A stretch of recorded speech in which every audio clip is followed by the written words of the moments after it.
time now for everybody's favorite guessing game, What's My Line? Brought to you by Helene Curtis, makers of Stopette, Suave, and Endon Dandruff Remover Shampoo.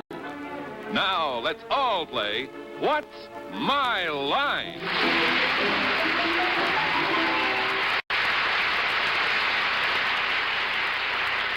And now let's meet our award-winning What's My Line panel. First, the popular columnist whose voice of Broadway appeared in papers from coast to coast, Miss Dorothy Kilgallen. Thank you, ladies and gentlemen. And on my left, a very charming guest panelist, one we're always glad to see back. He stars in his own CBS radio show every night, Mr. Robert Q. Lewis. To my left, the young lady about whom I've been thinking. I've used up all the introductions, I think. But I will say one thing. People are always saying, are the people on What's My Line as nice off the air as they are on? They all are. And to my left is one of them, Arlene Francis.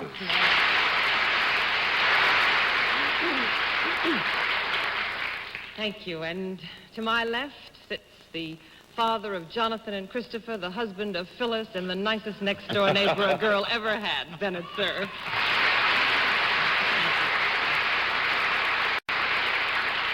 And on my immediate left, our panel moderator, a veritable behemoth of befuddlement, Mr. John Charles Daly.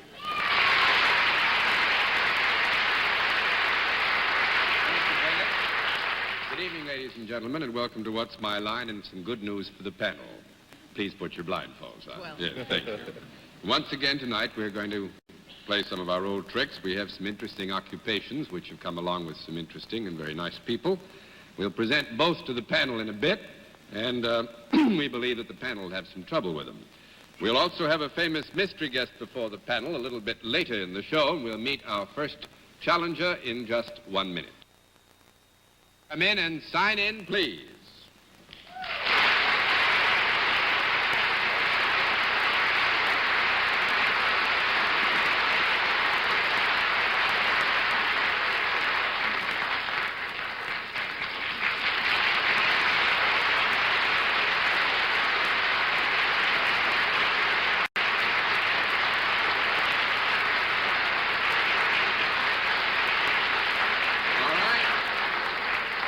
As you know, panel, you have been asked to blindfold yourselves because there's an area of identification here that we feel we must keep away from you. It could be in the signature or in some apparel or appearance, you know, one of those things.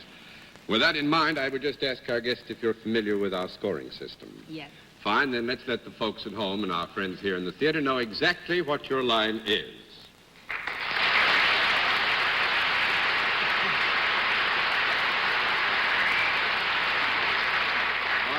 Panel, we give you a bit of help. Our guest is salaried, and let's begin the general questioning with Bennett Cerf. Well, there was a scent in the air around Madison Square Garden on the way down tonight that made me know the rodeo was coming to town, and I just want to know if our mystery guest has anything whatever to do with the rodeo. No. Not the mystery guest. No, 1 down and 9 to go. And Dorothy Kilgallen. Well, I have heard a feminine voice, but it took you an awfully long time to get in. Are there more than one of you? Yes. Do you work for a profit-making organization? Yes. Does it have anything to do with the entertainment world? Yes. Do you appear publicly? Yes. On a stage rather than in an arena? Yes. Do you move about? Yes. I keep hearing just one feminine voice, at least it sounds like just one. Can the others talk? Yes. Are they also, or are any of them also female? Yes. Do you all do more or less the same thing? Yes. Is any precision involved in what you do? Yes. Do you do what you do in New York? Yes. Are you sort of a landmark? I mean that in the most complimentary way. I mean, do people... Yes, actually, Dorothy, I would say, without any attempt to mislead you, that we could properly, in that use of the terminology landmark, say that our guest, or guests, as you have already learned, do constitute a landmark of a kind, yes. Well, knowing that you're feminine and that there are more than one, I always think that when people come to New York, there are certain things they want to see, like the Statue of Liberty and the Empire State Building, and the Rockettes are the only feminine things. Are you the Rockettes? No. 2 down and 8 to go, Mr. Lewis. Well. Do you all dance? Yes. What was the other group? There was the Rockettes? I'm too embarrassed to ask. So am I. Is it... Wait a minute. No, they don't have Danish accents. Was that a dance? Is it possible that the theater is not your major claim to fame? Has your fame been... Well, let's see. Has your fame derived from television? Yes. Did I ever have the pleasure of working with you? Mm-hmm. With all of them? Yeah, it was a pleasure, believe me. I've replaced a lot of people, but if it's... are these the June Taylor girls? Yes. Is that June?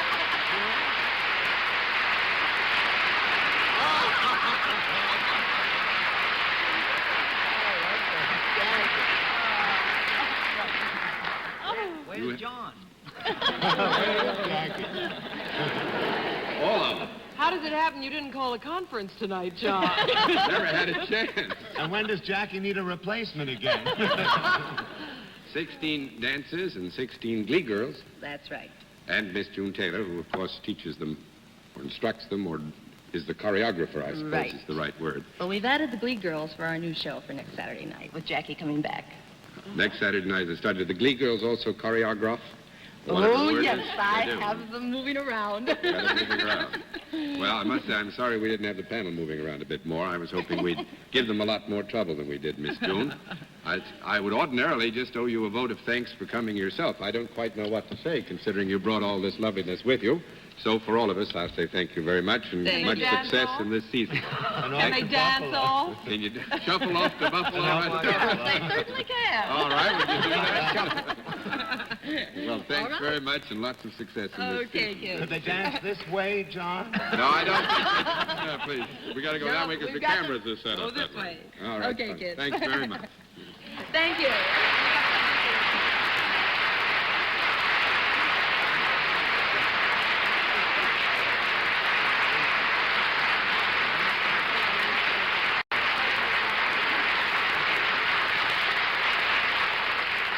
Well, let's see. The first one didn't give you half as much trouble as we thought it would, so let's see if we can't give you some trouble with our second challenger. Will you come in and sign in, please? Al Beal, is that right, sir?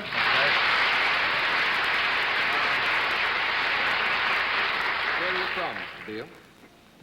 College Park, Maryland. Oh, I know that country well. University of Maryland's down there. Very close to it. Yes, actually, there's a Right Honorable Professor Ernsberger down there who helped me with speech. This is the panel over here, and they're really nice people. Don't worry about them, but don't get close to them. You come with me. And sitting here, do you know how we score this operation? I'll get it back to 0 again. Every time you give them a no answer, you know, that's a flip of the card and 10 flips, and you've won the game. All right? Good. Then let's let the folks at home, those here with us in the theater, know exactly what your line is.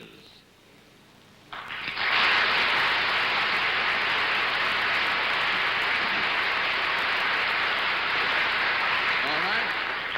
Panel, Mr. Beal is salaried. And Miss Dorothy, you did so well at the beginning, so you pick it up again. You start off. Thanks a heap, John. Mr. Beal, is your work more intellectual than physical? Yes. Well, you hesitated a little. Is there anything physical? I mean, more physical than pushing a pencil or... No. Small conference. I think, Dorothy, we have to give you a no. I'll explain afterwards. There is nothing more substantially physical than pushing a pencil. That's 1 down and 9 to go, Mr. Lewis. Mr. Beale, you work for a profit-making organization, I assume. Yes. Is there a product involved in your work? No. That's 2 down, a date to go, Miss Francis. Do you deal both with men and women, Mr. Beale? Yes. Are they, do you only deal with adults? Yes. Do they come to you for your services? Yes. Are they happier as a result of what you're able to do for them? Yes. I think that's a fair statement. Do they come singly to you rather than in pairs or in groups? Yes. Let's have a small conference.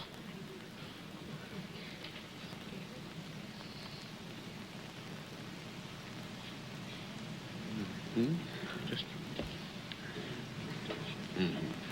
I think actually you'd help us a lot, Miss Arlene. When you say do they come singly, you speaking of individuals? Yes, I didn't mean, yes. Oh, you were. You're speaking of individuals, one person coming at a time. That will make it 3 down Oh, you're and 7 mean. to go. Mr. Sir. Mr. Beale, your name rings a bell to me. Oh, now, Bennett, let's not pun this No, over. I didn't. I wasn't Mr. Bealing. Upon my word, Mr. Sir, really. I'm going off in a direction.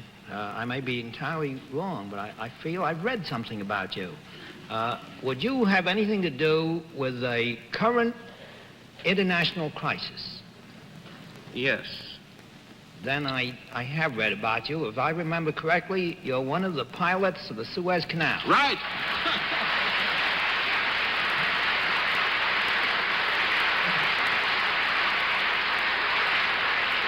Bennett, sir, I don't like you.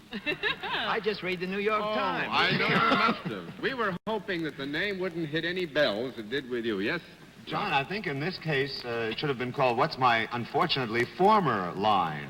No, you see, you're wrong, because Mr. Beale is still working for the Suez Canal Company and will for the next 3 years, as a matter of fact. John, could we depart from our program for just a minute? I'd like to hear firsthand from Mr. Beale, and I think everybody watching this program would like to hear what he thinks about. Do you think the Egyptians will be able to pilot their own boats through that canal? A very, very limited amount, or a limited number, I should say. What's the usual size of a convoy that goes through the canal? How many ships are the usual size? It used to be between 12 to 15 ships, 4 convoys a day. And now it's down to 2 or 3, is that Now right? it's down to 1 convoy a day, 1 from the north, and then the next day 1 from the south. Actually, they have 2 convoys where we had 8. How would the Russian pilots know about the Suez Canal? Well, they're learning right now. I see. But they hadn't had any previous experience in the canal. Not as piloting in the canal, no. Are you looking forward to going back, Captain Beale? If the situation straightens out, yes. Actually, However, I don't look forward to it being straightened out in the immediate future. Oh, you don't? You think it'll just drag on in a series of long-winded conferences? That's what it looks like. and Captain Beale, I might say, had only one sentence he said over and over again to me before showtime, was he's awful glad to be home. Glad to. Captain, we'll flip off pro forma, because it was so nice to have you with us, and I'm sorry we didn't pick up. Good to have you with us.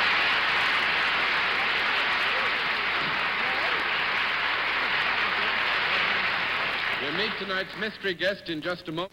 And now we come to the special feature of our program, the appearance of our mystery celebrity, for which I have to ask my friends on the panel to blindfold themselves again. Blindfolds all in place, panel? Yes, sir. Yep. Good.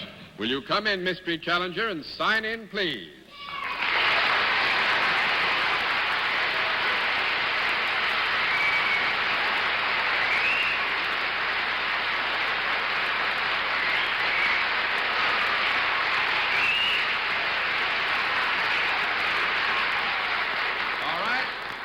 As you know, in the case of our mystery celebrity, we go to a different form of questioning. You ask one question at a time in turn, moving clockwise. And let's begin it with Arlene Francis. Are you part of the entertainment world? Are you part of the entertainment world? What? Well, since it's a political year, I'll give you an honest answer. Yes and no. And I'll straighten it out a bit. Yes, Mr. Sir. Would you be primarily known as a motion picture star. Yes, sir. Miss Kilgallen? Well, since you're sounding like a comedian, are you really a straightaway leading man?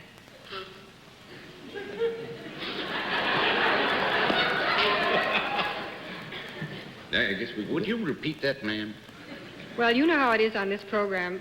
If a Frenchman comes on, he puts on an English accent, and if it's an American, he puts on a French accent, and you sounded sort of funny. So... All right, Walter Brennan ain't gonna like that. Who isn't going to? Walter Brennan ain't going to like that. Oh, all right. I'll ask it the other way then, more directly. Are you a comedian? No, ma'am. What? That's what I meant. Mr. Lewis. You mean, sir, you're a leading man? I reckon.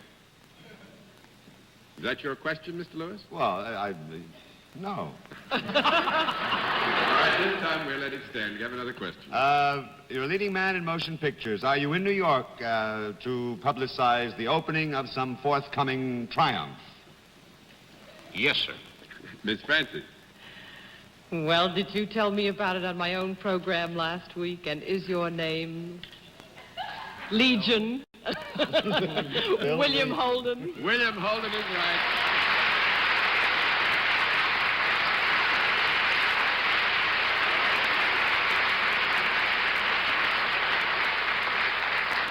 Actually, I was hoping you'd get on to whether he was actor and I could get stuffy, see, because I think, Bill, you were one of... Well, I wasn't a very good actor tonight. I don't think Walter Brennan's going to be very proud of me.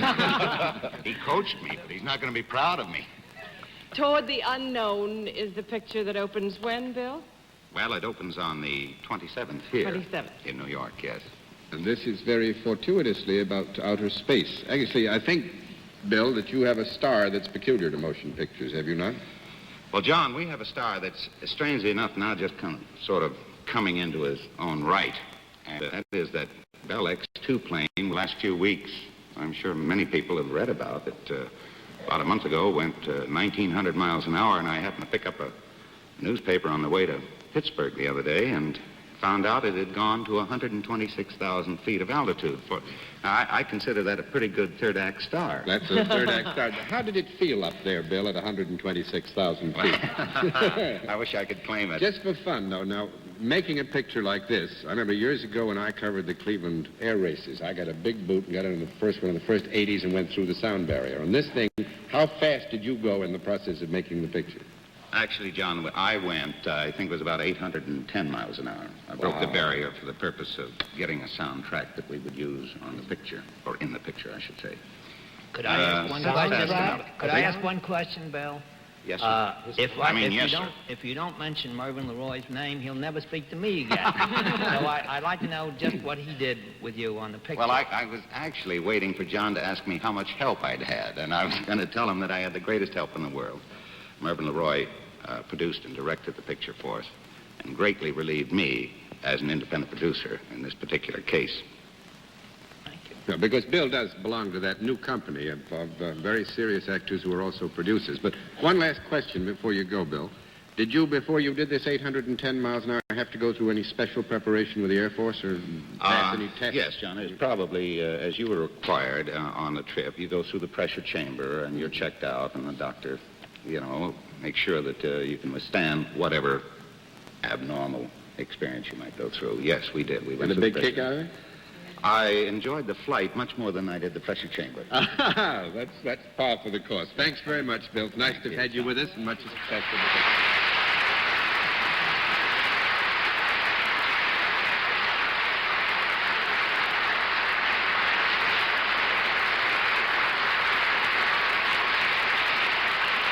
Well, now, we haven't had too much success with stumping the panel. Perhaps we can do it now. Let's have another challenger. Will you come in and sign in, please, sir? Earl Knauer? How are you? Earl Knauer, spelled Knauer. Where are you from? Willow Grove, now Davisville. Davisville, what? Pennsylvania. Pennsylvania. Fine. There's the panel. Don't pay any attention. Just come along with me now. And do you know how we score things, Earl? Yes. Okay, fine. Let's let everybody at home, those here with us, know exactly what your line is.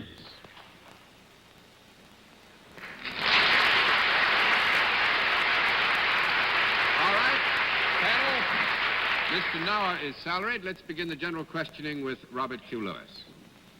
Mr. Nauert, do you work for a profit-making organization? Yes, I do. Is there a product involved? Yes, sir. Is this a product that might be found in the home? Yes, sir. Would it be found in any specific part of the home? For example, a kitchen closet or the kitchen itself? You mean to that end exclusively, that's where you'd find it? No, when period? it is first purchased, would that be the place it might Very be kept possibly, before yes. use? After purchase, then, might it find its destination on the dining room table? No. No. One down and 9 to go, Miss Francis. Is it a useful object? Very useful. Can you hold it in your hand? Yes, you could. Uh-huh. Does it have any moving parts? No. No, it doesn't have a moving part, does No. it? No, not a moving part. That's 2 down and 8 to go, Mr. Sir. Mr. Nauer, it's very nice spending a half an hour with you. No. Is this product that you are associated with used for any kind of cleansing purpose? No. No. 3 down and 7 to go, Miss Kilgallen. Could this be used on anything other than human beings? Yes. Yes, it could. Yeah. Would it be likely that it would be? Not just could. Yes. I mean, you wouldn't be silly if you used it on Oh, something else. no. Now, if I ask the other question, I'll get the no. If I ask, would it be used on human beings ever? You want to ask the question, would it be used on Yes, I do. No. No. That's too bad. That makes it 4 down and 6 to go, Mr. Lewis. Would it be would be used by human beings in association with some animal friends? Is that correct? I beg your pardon? Where did he come from? What was his name? Animal friends. You know him. Animal friends. Oh, yes, of course. Is there a question about animal friends? I'm not sure. I think this is something we can't eat, and That's right. That's a fair answer. animal friends. No conference, please. Thank you. With the animal friends, would it be safe to assume that the animal friends would be very, very happy, or not the animal friends, the beings on which it was used, would be terribly happy that the house... Wait a minute, not animal friends. Are you asking a question? I know, wait a minute. Would this be used on anything that would have to do with the seasons? Could this be a seasonal product in our city of New York? Very much so. Mm-hmm. Well, then, would it be a product designed to rid the house of some animal unfriends? Yeah. Yeah. Well, then composition of this item, is it liquid as opposed to solid? Liquid as opposed No. to solid. That would make it 5 down and 5 to go, Miss Francis. It is solid, but you do exterminate something with it. Is that correct? Well...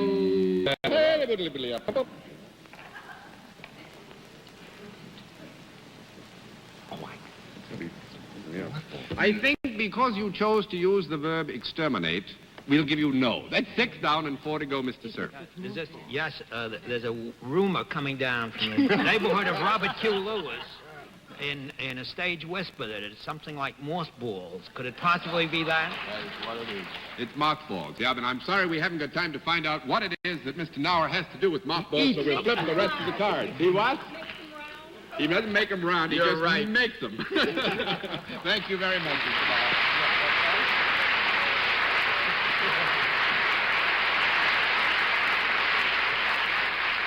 Actually, Arlene, I would explain. We had a very quick conference and decided that they don't really exterminate them. They repel them more than anything else, I guess. They do clean things a little bit.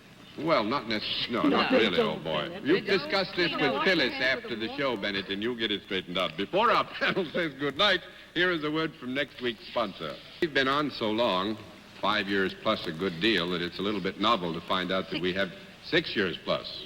pardon me, that it's a little bit novel to find out that we have new stations in our lineup. So it's fun to say welcome to WSPA TV in Spartanburg, South Carolina. It's nice to have a new station when you've been around that long. And so until next week, with a new station under our belts, this is John Daly saying good night, Miss Kilgallen. Good night, Mr. Daly. Good night, new station. And good night, Bob.